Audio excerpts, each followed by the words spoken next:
جی T road. تو جبریہ ایک فرقہ تھا، وہ اسلام سے بھی پہلے تھا. جبریہ کا عقیدہ یہ تھا کہ انسان پتھر کی طرح ہے. ذرا توجہ حاجی صاحب، یہ توجہ کے ساتھ سننے والی چیز ہے. جبریہ کا عقیدہ یہ تھا کہ انسان پتھر کی طرح، جماد کی طرح ہے، کہ پتھر کو یہاں سے پکڑ کے وہاں رکھیں گے تو جائے گا، خود پیدل چل کے نہیں جا سکتا. سمجھ آ رہی ہے نا؟ پتھر غیر متحرک بالارادہ ہے، تو یہاں سے وہاں نہیں جا سکتا، اس کو اٹھا کے وہاں رکھیں گے تو جائے گا. انسان ہے اللہ تعالیٰ کے سامنے پتھر کی طرح. اگر ہم ہاتھ ہلاتے ہیں تو اللہ تعالیٰ ہمارے ہاتھوں کو ہلاتا ہے، ہم نہیں ہلاتے. اور اللہ تعالیٰ نہ چاہے تو کچھ بھی نہیں ہو سکتا. تو اس لیے ہم اگر نیکی کرتے ہیں تو اللہ کرواتا ہے، ہم اگر گناہ کرتے ہیں تو اللہ کرواتا ہے. تو اس لیے وہ قیامت کے منکر تھے کہ جب ہم سے اللہ نیکیاں کرواتا ہے تو ثواب بے معنی ہو جاتا ہے، اور اگر ہم گناہ کرتے ہیں تو عذاب یا گناہ کا کوئی کام کریں تو اس پر اللہ تعالیٰ کی ناراضگی یہ بنتی نہیں، کیونکہ ہم پتھر کی طرح ہیں.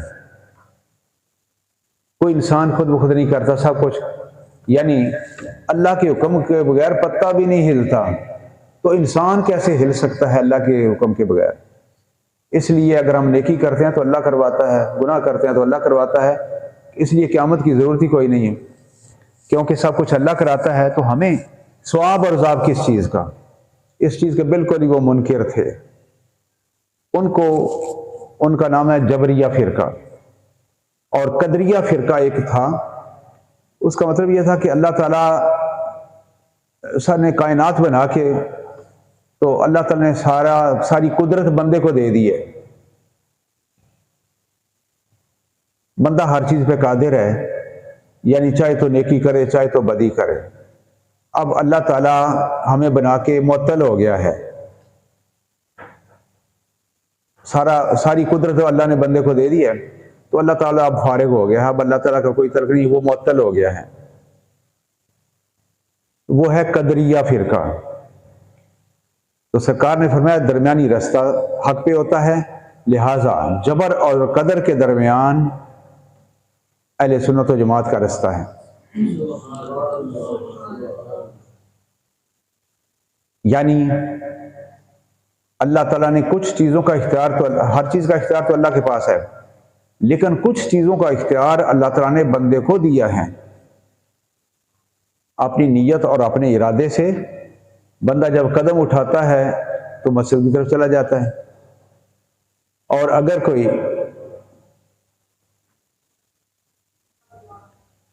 بندہ ارادہ کرے اپنی مرضی سے وہ شراب کھانے چلا جاتا ہے، تو بندے کی مرضی کی وجہ سے اس کو عذاب ہوگا، بندے کی مرضی کی وجہ سے اس کو ثواب ہوگا.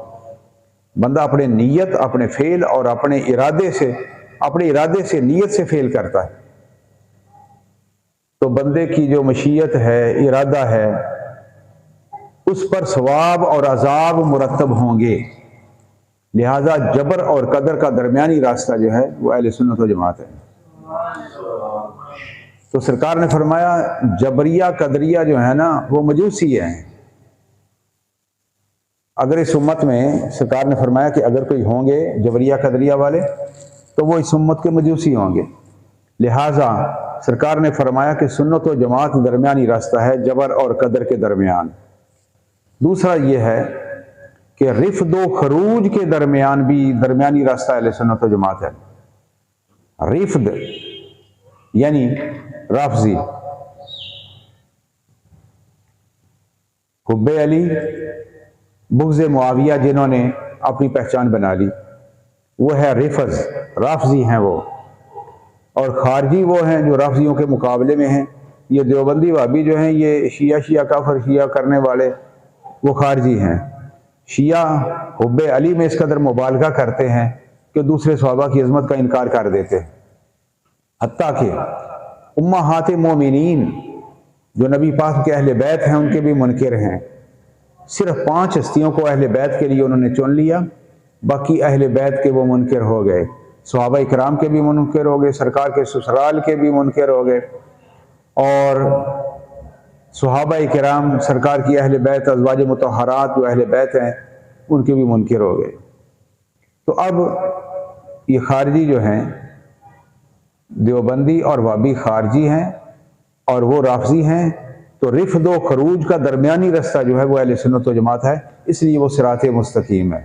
جی ٹی روڈ، آنکھیں بند کر کے منزل پر بندہ پہنچ جاتا ہے.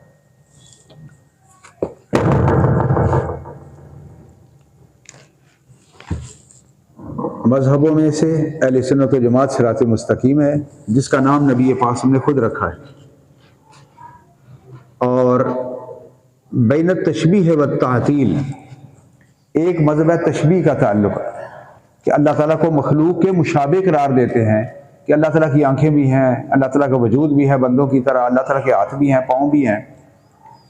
اور اس کے مقابلے میں ایک مذہب تھا تعطیل کہ اللہ تعالیٰ ہمیں بنا کے معطل ہو گیا ہے، اب اللہ تعالیٰ کا ہمارے ساتھ کوئی تعلق نہیں ہے، وہ خود بخود ہمیں بنا کے فارغ ہو گیا، معطل ہو گیا ہے. تو تشبیہ و تعطیل کے درمیان بھی اہل سنت والجماعت درمیانی راستہ ہے. اور پھر جو طریقت کے راستے ہیں ان میں سے جو سلوک کا راستہ ہے، سلوک کا راستہ جس کو سالک کہتے ہیں تصوف کی زبان میں، وہ صراط مستقیم ہے. یعنی روحانیت کے جو لائنیں ہیں. اب کئیوں نے تو کہا نا ہمیں اس درخت میں اللہ نظر آیا ہے، مہاتما بدھ وغیرہ وغیرہ، ہمیں اس درخت میں، کوئی کہتا ہے کہ ہمیں اس گائے میں خدا نظر آتا ہے. اللہ اکبر. تو یہ جو سلوک کا راستہ ہے جس میں محبت اور عقل دونوں چیزیں جمع ہو جاتی ہیں، جب عشق کا غلبہ ہوتا ہے نا تو بندہ مجذوب ہو جاتا ہے. مجذوب اپنی عقل اللہ تعالیٰ کی تلاش میں گم کر دیتا ہے، اس کو مجذوب کہتے ہیں. اور اگر صرف عقل ہو، فلسفہ ہو، محبت نہ ہو تو یہ چیز بھی گمراہی کا باعث ہے. تو پھر راستوں میں سے جو تصوف کا راستہ ہے، سلوک کا راستہ، میں کیسے سمجھاؤں کہ سلوک کیا ہوتا ہے؟ سالک ہوتا ہے مجذوب کے مقابلے میں. مجذوب تو وہ ہے جو اپنی عقل اللہ تعالیٰ کی تلاش میں گم کر دیتا ہے، دیوانوں کی طرح ہوتا ہے. وہ نہ کھانے پینے کی ہوش، نہ سردی گرمی کی ہوش، نہ لباس کی ہوش کہ لباس ہے یا نہیں ہے، اس کی بھی ہوش نہیں ہوتی. اس کو اپنی عقل گم کر دیتا ہے، دیوانوں کی طرح وہ ہوتا ہے. اور اس پر محبت کا غلبہ ہوتا ہے. اور اگر صرف عقل کا غلبہ ہو جائے، فلسفے کا غلبہ ہو جائے تو پھر بھی بندہ گمراہ ہو جاتا ہے. تو اس لیے سلوک کا جو راستہ ہے کہ محبت عقل کا درمیانی راستہ، کچھ محبت بھی ہو، کچھ عقل کے تقاضوں پر بھی وہ پورا اترے، تو وہ درمیانی راستہ سلوک کا، یہ طریقت کے رستوں میں سے سلوک کے راستے کو صراط مستقیم کہتے ہیں. اگر اکیلی عقل ہو وہ بھی گمراہ کر دیتی ہے، اور اگر اکیلی محبت کا غلبہ ہو، مجذوب ہو جائے آدمی، اپنی عقل ہی اللہ تعالیٰ کی ذات میں کھو دے تو پھر وہ اور چیز ہو جاتی ہے. اور پھر یہ بھی یاد رکھیں کہ یہ جو مجذوب ہوتے ہیں اپنی عقل کو کھو دیتے ہیں اللہ تعالیٰ کی ذات میں. جب کھانے پینے کی، پہننے کی، گرمی سردی کی کوئی ہوش ہی نہیں ہے، تو پھر ایسا محبت کا غلبہ اگر ہو جائے، اپنی عقل کو کھو دے، اس پر نماز روزہ فرض نہیں ہوتی. یہ جو تفسیر آیت کریمہ ہے نا، لا تقربوا الصلاۃ وانتم سکارا، نشے کی حالت میں نشے کی حالت میں نماز کے قریب نہ جاؤ۔ اس کی تفسیر صوفیانہ کیا ہے؟ ایک تو تفسیر ہے عالمانہ، وہ یہ ہے کہ شراب ہو، چرس ہو، فیم ہو، بوٹی پی ہوئی ہو، عقل زائل ہو جائے تو نماز کے نیڑے نہ جائے بندہ۔ کیوں کہ اس کو پتہ نہیں ہوگا کہ میں گالی نکال رہا ہوں یا سبحانک اللہم پڑھ رہا ہوں، اس لیے نشے کی حالت میں نماز کے قریب نہ جائے۔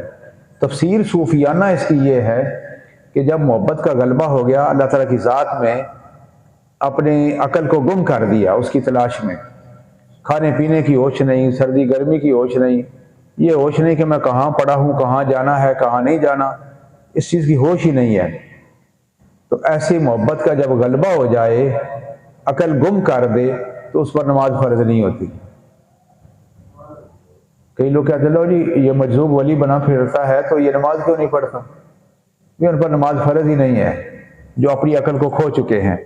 جیسے مجنون، دیوانہ، پاگل آدمی ہو، اس پر نماز فرض نہیں ہے۔ عاقل بالغ پر نماز فرض ہے، شرعی احکام فرض ہیں۔ تو اس لیے تفسیر صوفیانہ اس کی یہ ہے کہ جب اتنا عشق اور محبت کا غلبہ ہو جائے کہ تم اپنی عقل کو کھو دو، جب پاگل ہو جاتا ہے تو عقل قائم نہیں ہوتی، جب نشہ کر لیتا ہے تو عقل قائم نہیں ہوتی، تو جب مجذوب ہو جائے تو عقل قائم نہیں ہوتی، تو ان پر نماز بھی فرض نہیں ہے۔ دنیا کا نشہ ہو پھر بھی نماز فرض نہیں۔ اللہ تعالیٰ کی عشق و محبت کا غلبہ اتنا ہو جائے کہ اپنی عقل کو کھو دے، عقل اس کی قائم ہی نہیں ہے، اس پر شرعی احکام ہی لاگو نہیں ہوتے۔ تو اس لیے یہ جو درمیانہ رستہ ہے طریقت کے رستوں میں سے، مجذوبیت والا رستہ نہیں، سلوک والا جو طریقہ ہے کہ محبت بھی ہو اور عقل کے تقاضوں پر بھی پورا اترے، تو شرعی احکام اس پر فرض ہوتے ہیں۔ تو یہ اہل سنت و جماعت درمیانی رستہ ہوگا۔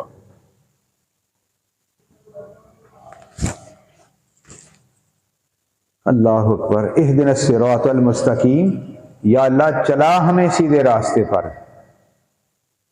اس کا مطلب یہ ہے کہ چلا ہمیں اہل سنت و جماعت کے راستے پر، جو اسلام کی اکثریتی جماعت ہے۔ چھوٹے چھوٹے فرقے، چھوٹے چھوٹے رستے، سڑکیں جو نکلتی ہیں، یہ منزل پر نہیں پہنچا سکیں گی۔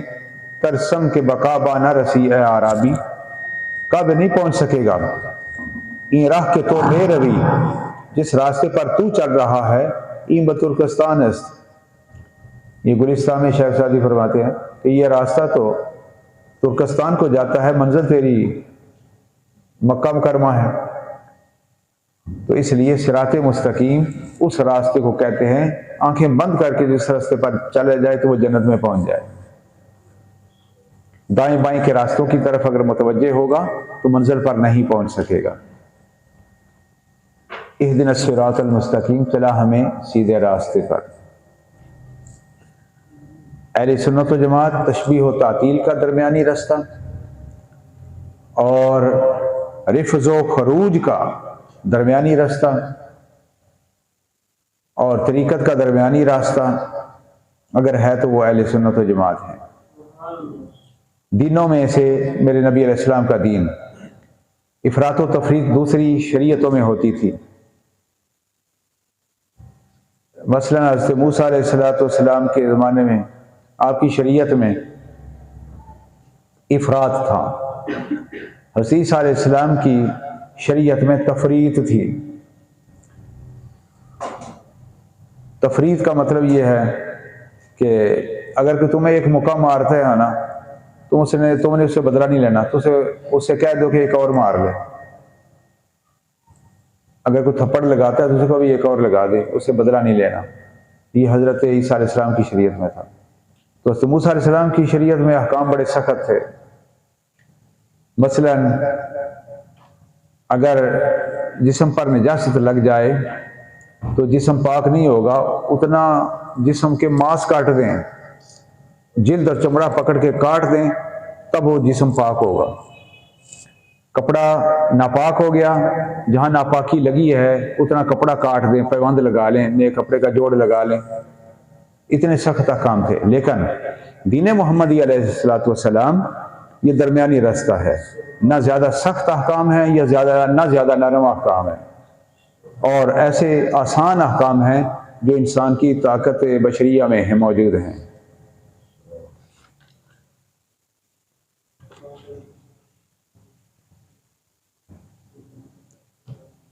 اللہ تک پہنچنے کا شارٹ کٹ راستہ، یہ بھی کوئی شاید نیا فکر